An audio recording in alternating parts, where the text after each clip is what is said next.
Good afternoon, everybody. This is Coach Z, and the show will be the then and now with Coach Z, and I will be talking about some of our great St. Louis athletes, and from days gone by. We will honor them, and also we will talk about some of the fine young athletes who are presently in the St. Louis scene. Before I start today, though, I have a couple shout outs today. Um, Rich Hantek, who's a retired NFL referee, and Rich Eichhorst, who's iconic referee in multiple sports in St. Louis. Both of these gentlemen are great friends of mine. They did a lot to help my career, and both of them have lost a child within the last week, and I just want to send out my thoughts and prayers to them. I'm also wearing a shirt today that has a number 66 on it. And the reason that I wore this shirt today, I happened to find it at a clothing store. And I want to a shout out to my daughter, Stephanie. The shirt 66 that I'm wearing is really the year that she was born. And this young lady just climbed to the base of Mount Everest. And what an accomplishment. She did it with her friend Stacy, and the two of them, they do mountain climbing every summer, and they're just awesome for two just incredible athletes, and I'm so proud of both of them. Today, what I'd like to do is I'd like to kind of give you a little background of Coach Z, and my whole life really has been around athletics. I wasn't what you would call a great student. I was a very troubled young kid. My athletic career, if you call it that, started when I was in the fourth grade at Jackson Park Elementary School. My family had just moved into University City, and Jackson Park Elementary School was a whole new avenue for me. I'm a Jewish boy, but I'd never been around Jewish kids until then, and the whole school seemed like it was all Jewish kids. Anyhow, at Jackson Park, I was not a very well-behaved kid. I was only interested in sports, and every day we used to run up the hill to Jackson Park Elementary School to get there before school and play kickball or play softball or soccer, anything that was a game we played. And I still have some lifetime friends who are still with us who we can reminisce about those days.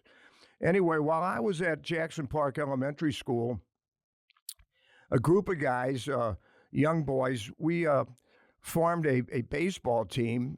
We were sponsored by Fixture Mart. And that baseball team was composed of all Jewish kids, boys from Jackson Park Elementary School. And we were coached by some of the finest men that really, really taught us, all of us, a bunch of life's lessons. And I'll share a few of them. But the coaches, and I do want to mention them, and they've been gone for quite a while, but wonderful men. Max Pomerantz and Maury Abramson and Milton Mandel and Ben Balber. And then we had a rabbi who, he really wasn't a coach, but he was with us all the time, Rabbi Robert Jacobs.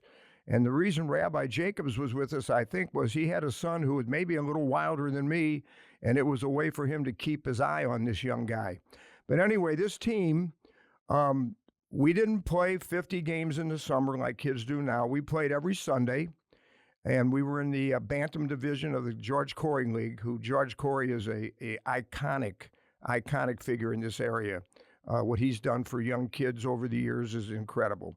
However, this team, we won our division, our 4-team league, and we went into the playoffs. And this group of guys, all from Jackson Park Elementary School, we won the Missouri, the Illinois, and the Kentucky championship at a young age. We were all 10 and 11 years old. Anyway, after that year, I'll move on. I left Jackson Park Elementary and went to Hanley Junior High School. And quite frankly, my experience at Hanley Junior High School was one of really it was awful. I went over there and I was kind of cocky because I had just been on this great team, young kids, and we had these satin jackets and I would wear it to school every day, bragging and showing off. Well, that didn't sit very well with some of the older guys there. And then I had a lot of academic problems because of my behavior. So I started skipping school in the 7th grade. And then got caught, of course. You get caught all the time. And in the 8th grade, I started doing the same thing, and my parents were called. And my parents were told that uh, at the end of the 8th grade, if this continued in the 9th grade, I was not going to be allowed to go to University City Schools anymore. So in the 9th grade, about the first couple weeks of school, I was okay, and then I decided to skip, and I got caught again. And I was probably, and I don't say this with any, I'm not proud of this, let's put it that way, but my parents were called down to the Ward Junior High School. That's where the school board met, and I had to go with them. And my parents went into a meeting, and I sat out. I can remember the day vividly. And what happened is my parents were told that I was not suspended from the U City schools. I was expelled. Now, understand, this is in October, and school started everywhere, and my parents didn't know what to do. And by the way, my parents did not have a whole lot of money. They didn't have a lot of money to really see, well, maybe we'll send them off to a boarding school here, there, whatever. Whatever happened, my parents came up with the money and they sent me up to Western Military Academy in Alton, Illinois. And I got a wake up call my first day there. I walked on the campus, and I was a little smart aleck kid from U City, and there was a big gentleman in a Army uniform. And he looked at me and he said, "So you kind of new here?" And I said, "Yeah." And, quite frankly, the next thing I felt was a little whack on the side of my head, and it was no, it's yes, sir, and no, sir, here. So I learned a good, valuable lesson that day that's carried with me the rest of my life. I've always been able to say yes, sir, and no, sir, and yes, ma'am, and no, ma'am. It's very natural, and it's some way you should probably address people when they ask you a question.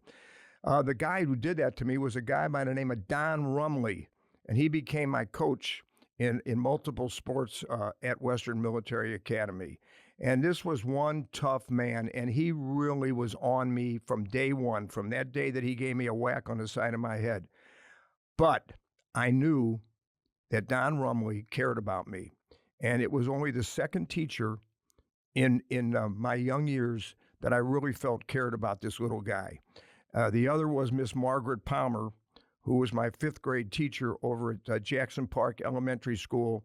And she just was, without a doubt, the greatest teacher. I think she had a lot to do with me wanting to go into education. I really didn't know it then, but I think that the lessons I learned from her carried over when I became a teacher and a coach. Anyway, getting back to Don Rumley, Rumley was tough, but he taught me some life's lessons that I will always be indebted to him for. Then I was lucky. U City said I could come back. So I only was at Western Military Academy that one year, my freshman year. I went back to U City. I was a better student, and I really wasn't skipping school like I used to because I knew that would be a major problem. And I became a pretty good athlete at U City. I was a baseball player, and I was a basketball player. My grades were never really good, and I'll share this with you. Clarence Stubb Mull, he's a Hall of Fame football coach at U City, and the first year I came back, I was ineligible immediately, so I couldn't play football because I was ineligible as a transfer. Well, the next year, which would have been my junior year, I really wanted to play, but my grades at the end of the spring semester were not good, and I was ineligible, so I couldn't play my junior year. And of course, my senior year, it was too late for me to embark on that career. And Stub Mull used to just get on me something awful every day. He says, "You can throw a football and, and all this kind of stuff, and you're never eligible. You're a great gym class athlete." He said that in kind of a very sarcastic manner. But anyway, at U City, I had a really, I loved U City. I loved the high school. I loved all the friends that I made there. I was on a really good junior when I was a junior. I was on a very good basketball team, probably the best team in the history of U City. But we had a major injury with one of our great players, Wilbur Marsh, and we didn't go as far as we should have. And in my senior year, which I don't think we were as good as the team the year before, we went to the state tournament, and we were led by Sandy Pomerantz, who's still a lifetime friend of mine. and Sandy was a year behind us. He was a junior. And the year that I left University City, and how I did graduate barely, Sandy Pomerantz, his senior year at U City, was the first high school All American to ever come out of St. Louis. And he averaged 33 points a game his senior year. One of the greatest shooters that I've ever seen. And by the way, a great lifetime friend and a very, very good attorney. U City baseball, it was awesome. I loved playing baseball at U City. I had a coach by the name of Dick Greenblatt. And Mr. Greenblatt, he gave me the baseball every 4 or 5 days when it was my turn, handed it to me. And he didn't, he wasn't looking at me to give him 5 good innings like we hear today. When he gave me the baseball in high school, you played 7 innings, and he expected me to start and finish in 7 innings. So I'm always indebted to Dick Greenblatt. And by the way, Coach Greenblatt had his 100th birthday in the past month and then passed away. And it was a really good guy. Very tough, no-nonsense type of guy. One of the things that I didn't mention on this journey of mine, and I think I have to really backpedal and go back to this, but I was adopted. And I really didn't know I was adopted until either the 4th or 5th grade. We had a class roller skating party, and we were at the right down by the old arena. There was a skating rink, not ice skating, but roller skating. And some kid in my class, whose name I won't mention, but he said, "Ha ha ha," kind of making fun of me. What are you making fun of me for, buddy? Well, you're adopted, and I never heard the word before. So it really didn't bother that much. I was kind of a who cares type of little guy. But when I got home, I did ask my mom. I said, "Mom, somebody said that I was adopted. What does that mean?" And my mom and dad had never told me that I was adopted. I think back in those days, it was something that just you didn't discuss. Today, it's a very natural thing that people talk about and talk openly. So my mom told me that I was adopted, that they got me at birth and brought me home. And I am one lucky guy because I ended up with 2 of the best parents that any guy could have. And my mom's sister, my grandma, lost her husband at a young age, and she lived with us also all those years. And to live in a house with 3 people like that, plus my sister Barbara, who showed me unconditional love. I always say that's the reason I'm so damn spoiled. But anyway, they were just so good to me. And being adopted, I never, ever, ever wanted to know who my birth parents were. It was something I was not interested in. I was just interested in living my life the way that my mom and dad and my sister and my grandma had made for me in that house. It was a house full of love. Okay, so moving on. After graduating from University City, and I'll tell you a cute story. In my senior year, my grades were not very good, and I had to pass this. It was a typing class in order for me to have my credit hours and graduate from high school. And my mom, she kept asking me, "Are you going to graduate?" And I said, "Mom, I got to type those 40 words a minute, and I don't know if I can do it." She said, "Well, you better do it." She said, "I want to send out invitations, but I can't send them out the day before." So finally, I went into the typing teacher's class. She was very, very nice. She's one of the nicest teachers I had over there. And she let me take it over and over and over. And finally, I hit the 40 words a minute mark, and I graduated. I had done nothing to prepare for college. I had not applied to any college. I was going to play American Legion baseball that summer. That was my life. Well, when we played our last Legion game that summer, all of a sudden I'm like, now what do I do? So a friend of mine, a guy by the name of Marty Barnholtz, he was one of my teammates. He's passed away way too soon. Marty had an uncle by the name of Leo Mardick, and he was a Coast Guard recruiter. So I was the youngest kid in my senior class. I was only 17 years old when I graduated. So I went down to see Mr. Mardick, and I passed all the tests, all the physical tests, I should say, and all the written tests. And he said, now the only problem you have, your mom and dad are going to have to sign off on you because you're 17 years old, you're not 18. So I went home and I told my mom and dad that I wanted to go into Coast Guard Reserve. It was a 6-month program. And my mom and dad were like, really? You're going to go into Coast Guard? So I said, yeah, I really want to do it. And they were great parents. They signed off. And I remember going to up to Cape May, New Jersey on the 18th of August. And the reason I'll always remember that date is that's the date, August 18th, that my daughter Jennifer Whitner was born on August 18th. And I really enjoyed the Coast Guard. I thought it was awesome. And I've always said I should have stayed in for 2 years because the 6 months I was there helped me. I matured a lot. I had to mature, there was no messing around. But then when I came home and I went down to Missouri University for a year and started horsing around again and so forth and so on. So I came home after my freshman year at Missouri and I went to night school at Washington U. I couldn't have gotten into their day school, but I went to the night school at Washington U and I started playing baseball for Coach Irv Utz.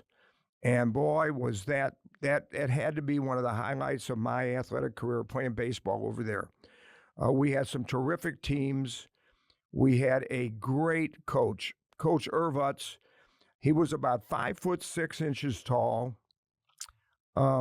maybe 5'7" if you stretched him. Didn't know a thing about Coach Utz other than that he was our baseball coach. Knew nothing about his background, where he came from, so forth and so on. Years later, I was just thinking about him and I Googled him. Coach Utz was an All-American quarterback, if you can believe it, at the University of Michigan, 5'7". And he played on 2 Big Ten championship teams at the University of Michigan.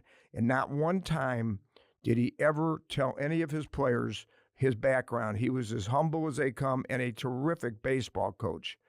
So now, I'm at Washington U and this and that and whatever. And I finally graduate from Washington U. And once again, I don't know how I did it. I didn't study much. My whole life at Washington U was playing baseball and going out at night with the guys and having a good time and rah, rah, rah. Well, after Washington U, and I was in school a little longer than I should have been, 4 years. I was probably in college 6 years before I finally got that degree. And my mom and dad said, honey, it's time for you to look for a job. So I got my first job out of town, got my second job out of town, and then I ended up back here in St. Louis. And I worked at a public school down south, Melville, and had a good experience there. And then I ended up, and I was just lucky. I happened to be at the right place at the right time. I got a job in the Ladue School District. And boy, from that time on, teaching and coaching, it just became a passion of mine. And what I got out of Ladue, and I still go there at Spady Elementary School. I do some substitute teaching there as often as I can, because when I got hired in the Big 8 conference as a Big 8 basketball referee, I knew it was going to take me away from school early, and it was probably going to, create a problem. Sometimes I wouldn't get back in time. And I went up to see the superintendent, Dr. Chuck McKenna, who's my hero. And I asked Dr. McKenna what he thought about me doing this. And he said, Ron, I think it'll be great for our students. I think it'll be just great for all of us over here to have somebody doing something on that level. But when you leave school, we don't pay you until you get back. Because here's why. I would like to pay you. However, if I'm paying you to be a PE teacher and a coach at Ladue, and you're getting paid by the Big 8 at the same time, I'm going to have somebody in this community. And I said, Doc, I don't want you to have any kind of problems. If you'll allow me to officiate and you'll okay it, whatever you decide to do with me financially, I'm 100% behind it. And so that allowed me to referee college basketball close to 30 years and still teach and coach. And I coached the freshman football team at Ladue for about 30 years. And I want to make mention that I was a above average coach, I believe. But I'll tell you, the reason I was an above average coach is because I learned how to coach football from Jerry Mayer and Ed Velton. Those two guys were awesome, and they just taught me everything. Anything that I had, I got from those two guys. And then when I was a freshman football coach, I was very lucky. I had great assistant coaches, guys who just bought in and they took their job seriously. I took mine seriously, and it was a wonderful experience. Well, I've told you people who I hope, and I'm really asking all of you, to come on YouTube, and if you like it, send it off to your friends. We're going to have a good time with this. We're going to have some great guests. We're going to have some Hall of Fame people. In the near future, we're going to have Jackie Smith in here, and we're going to have Rich Rogers in here. And anyway, I'll leave you with this. Today's the youngest you'll ever be. So enjoy the day.